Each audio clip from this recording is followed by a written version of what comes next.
Good morning students.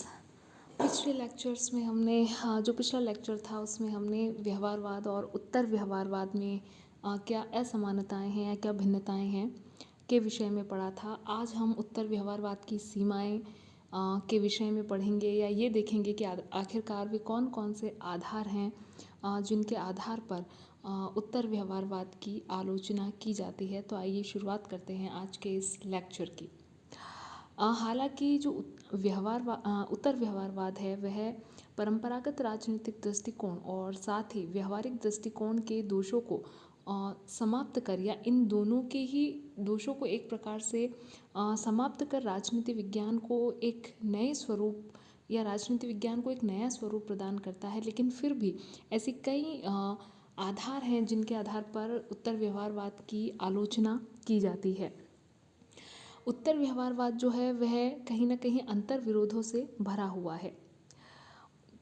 उत्तर व्यवहारवादी जो हैं वे एक तरफ तो अपने अध्ययन में मूल्य और तथ्य दोनों को ही महत्वपूर्ण मानते हैं एवं दोनों के ही महत्व को स्वीकार करते हैं, लेकिन इसके कारण उत्तर व्यवहारवाद में भी अंतर विरोध पैदा हुए हैं, क्योंकि उत्तर व्यवहारवादी राजनीति विज्ञान के अध्ययन के साथ ही मूल्य प्रधान आदर्शवादी व्यक्तिनिष्ठ के साथ ही मूल्य निरपेक्ष यथार्थवादी व वस्तुनिष्ठ भी बनना चाहते हैं, जबकि ये दोनों ही बातें एक साथ संभव नहीं है, जो कहीं ना कहीं उत्तर व्यवहारवाद में एक प्रकार का अंतर विरोध जो है वो पैदा करती हैं। उत्तर व्यवहारवाद जो है उसका दृष्टिकोण जो है वह एक प्रकार से अवैज्ञानिक है।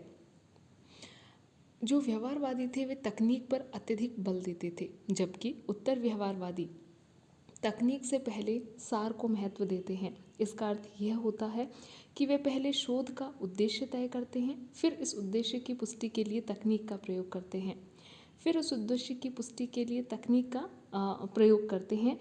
इस प्रकार उनका अध्ययन पूर्वाग्रह से ग्रसित होता है, अर्थात वो कुछ तथ्य पूर्व में ही मानकर चलते हैं जो कि वैज्ञानिकता की कसौटी पर खरा नहीं उतरता है। तो ऐसे में हम ये कह सकते हैं कि जो उत्तर व्यवहारवादी दृष्टिकोण है वह एक प्रकार से अवैज्ञानिक दृष्टिकोण है। इसके अतिरिक्त उत्तर व्यवहारवाद की जो आलोचना की जाती है उस आलोचना का एक पक्ष ये भी है कि यह एक राष्ट्र विशेष के हितों का प्रतिनिधित्व करता है। जैसा कि हम पूर्व में ही पढ़ चुके हैं कि व्यवहारवाद और व्यवहारवाद के समान ही उत्तर व्यवहारवाद भी राजनीति विज्ञान को जो अमेरिकी राजनीति विज्ञानी हैं उनकी देन है। लेकिन व्यवहारिक राजनीति की दृष्टि से दोनों, चाहे वह उत्तर व्यवहारवाद हो चाहे वह व्यवहारवाद हो, दोनों में आधारभूत अंतर है।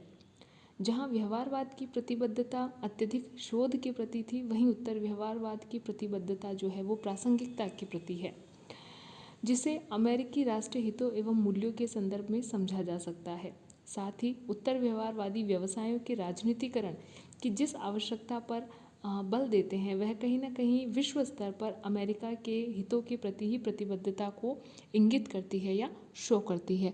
तो ऐसे में हम कह सकते हैं कि जो उत्तर व्यवहारवाद है वह कहीं ना कहीं अमेरिकी राष्ट्रीय हितों का प्रतिनिधित्व करता है। इसके अलावा उत्तर व्यवहारवाद की जो आलोचना है वो इस आधार पर भी की जाती है कि यह मात्र उदारवादी मूल्यों का प्रतिनिधित्व करता है। उत्तर व्यवहारवाद ने मानव मूल्यों की रक्षा पर बल दिया है। वास्तव में ये जो मूल्य हैं ये उदारवादी राजनीतिक सामाजिक विचारधारा से संबंधित मूल्य ही हैं। ये मूल्य समाज एवं समुदायों से ऊपर व्यक्ति की स्वतंत्रता को अत्यधिक महत्व प्रदान करते हैं। उत्तर व्यवहारवादी अपने उदारवादी मूल्यों को ही मानव मूल्य मानते हैं एवं शाश्वत सिद्ध एवं शाश्वत मूल्यों के रूप में स्वीकार भी करते हैं, जबकि इन मूल्यों का जो महत्व है वह अपेक्षित भी है, लेकिन फिर भी कहीं ना कहीं जो उत्तर व्यवहारवाद है वह मात्र उदारवादी मूल्यों का ही प्रतिनिधित्व करता है। इसके अतिरिक्त उत्तर व्यवहारवाद की संबंध में जो आलोचना है वो ये भी है कि यह तृतीय विश्व के देशों के लिए सीमित उपादेयता रखता है। जैसा कि हम पूर्व कक्षाओं में पढ़ चुके हैं कि जो तृतीय विश्व है उसका क्या अभिप्राय है। मुख्यतः अफ्रीका, लैटिन अमेरिका और एशिया के जो पिछड़े हुए राष्ट्र हैं उन्हें तृतीय विश्व के देशों की श्रेणी में रखा जाता है। और उत्तर व्यवहारवाद जो है वह अपने मानव मूल्यों को लोकतांत्रिक व्यवस्था के लिए अनिवार्य एवं आधारभूत मूल्यों के रूप में कहीं ना कहीं स्वीकृत करता है। लेकिन तृतीय विश्व के जो देश हैं उनके अंतर्गत यानी कि जो एशिया, अफ्रीका और लैटिन अमेरिका के जो नव स्वतंत्र राष्ट्र हैं उनके भीतर पाई जाने वाली राजनीतिक अस्थिरता और आर्थिक असमानता, जनसंख्या के विस्फोट से जूझती लोकतांत्रिक व्यवस्थाओं की दृष्टि से इन मूल्यों का भी सीमित महत्व है। इन लोकतांत्रिक व्यवस्थाओं की पहली आवश्यकता तीव्र आर्थिक विकास के साथ राजनीतिक स्थिरता प्राप्त करना है। और एक राजनीतिक व्यवस्था के समक्ष जितनी भी चुनौतियां हैं उन चुनौतियों का सामर्थ्यपूर्ण तरीके से उस राजनीतिक व्यवस्था द्वारा किस प्रकार सामना किया जाए, ये समस्त चुनौतियां जो हैं वो तृतीय विश्व के देशों के सामने हैं। लेकिन जो मूल्य लेकर उत्तर व्यवहारवाद चलता है उनका जो महत्व है वो इन तृतीय विश्व के देशों के लिए काफ़ी कम है, क्योंकि जो लोकतांत्रिक व्यवस्थाओं की पहली आवश्यकता है जो तृतीय विश्व के देश हैं उनकी जो पहली आवश्यकता है वह इस समय आर्थिक विकास की है। और आर्थिक विकास तभी स्थिर रह सकता है जबकि उन राष्ट्रों में राजनीतिक स्थिरता हो। तो ऐसे में ये लोकतांत्रिक व्यवस्थाएं विकास के प्रसंग में मूल्यों को महत्व देती हैं, जबकि जो उत्तर व्यवहारवादी हैं वे मूल्यों पर आधारित विकास पर बल देते हैं। तो ऐसे में तृतीय विश्व की जो लोकतांत्रिक व्यवस्था है की दृष्टि से उत्तर व्यवहारवादियों के मत का मूल्य काफ़ी सीमित है। या सरल शब्दों में हम ये कह सकते हैं कि बेसिकली जो उत्तर व्यवहारवाद का मॉडल है वो अमेरिका जैसे देशों के लिए है। और इस मॉडल को आप निश्चित तौर पर तृतीय विश्व के जो देश हैं जो नव स्वतंत्र हैं और अपने भीतर विभिन्न प्रकार की चुनौतियों से गुजर रहे हैं के लिए इम्प्लीमेंट नहीं कर सकते हैं।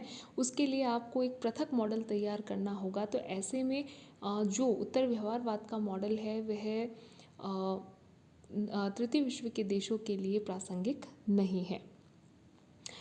अतः संक्षेप में हम ये कह सकते हैं कि कई आधारों पर उत्तर व्यवहारवादी दृष्टिकोण की आलोचना की गई है, फिर भी नो डाउट इसकी जो भी उपादेयता है या इसका जो भी contribution political science towards to political science है आप उसे मतलब कहीं ना कहीं अस्वीकार नहीं कर सकते या उसको साइड लाइन नहीं कर सकते, क्योंकि उत्तर व्यवहारवाद ने राजनीतिक विज्ञान को एक नया स्वरूप प्रदान किया है। उत्तर व्यवहारवाद ने परंपरावाद और व्यवहारवाद दोनों के ही दोषों को छोड़ा और इसके स्थान पर इन दोनों के भीतर जो भी गुण थे कहीं ना कहीं उनका जो समन्वय आपको देखने को मिलता है वह समन्वय उत्तर व्यवहारवाद में देखने को मिलता है।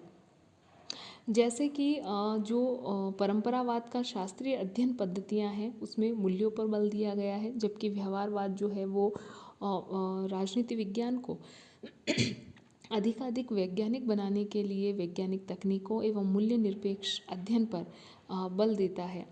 इन दोनों के विपरीत उत्तर व्यवहारवाद ने मूल्यांकन जो अंतर है यानी अध्ययन है, जो मूल्य आधारित अध्ययन है और वैज्ञानिक जो तकनीकी है उन दोनों को एक साथ स्वीकार किया है। क्योंकि जो परंपरावाद की आलोचना की जाती है वो इसलिए की जाती है कि वो अत्यधिक मूल्यों पर बल देता है और तथ्यों को भूल जाता है। वहीं व्यवहारवाद की जो आलोचना की जाती है वो इसलिए की जाती है क्योंकि वह तथ्यों पर अत्यधिक बल देता है और मूल्यों के महत्व को नकारता है, जबकि उत्तर व्यवहारवाद में ऐसा नहीं है। उत्तर व्यवहारवाद मूल्य एवं तथ्य दोनों के ही समन्वय पर बल देता है। तो इसमें परंपरावाद में जो गुण निहित हैं उन्हें भी अपनाया गया है और व्यवहारवाद में जो तथ्यों के महत्व को स्वीकार किया गया है उसे भी अपनाया गया है। तो कहीं ना कहीं उत्तर व्यवहारवाद निश्चित तौर पर परंपरावाद और उत्तर व्यवहारवाद में एक प्रकार का सुधार आंदोलन ही कहा जा सकता है, क्योंकि इन दोनों में ही जो कुछ भी अच्छे गुण निहित हैं उन दोनों को ही आगे लेकर उत्तर व्यवहारवाद चलता है। और उत्तर व्यवहारवाद जो है वह व्यवहारवाद के पश्चात राजनीति विज्ञान की एक संतुलित एवं आधुनिकतम विकास की अवस्था का प्रतिनिधित्व करता है, जो आज तक जारी है। तो ऐसे में निश्चित तौर पर इन आलोचनाओं के बावजूद भी उत्तर व्यवहारवाद के महत्व को अस्वीकार नहीं किया जा सकता, क्योंकि उत्तर व्यवहारवाद ने राजनीति विज्ञान को निश्चित तौर पर एक प्रकार से जड़ता की स्थिति से बाहर निकाला है और एक गत्यात्मक स्वरूप प्रदान किया है। तो आज के इस लेक्चर में हमने उत्तर व्यवहारवाद की सीमाओं के विषय में पढ़ा। आगे आने वाले लेक्चर्स में हम फिर मिलेंगे एक नए टॉपिक के साथ। तो आज के इस लेक्चर में इतना ही। धन्यवाद।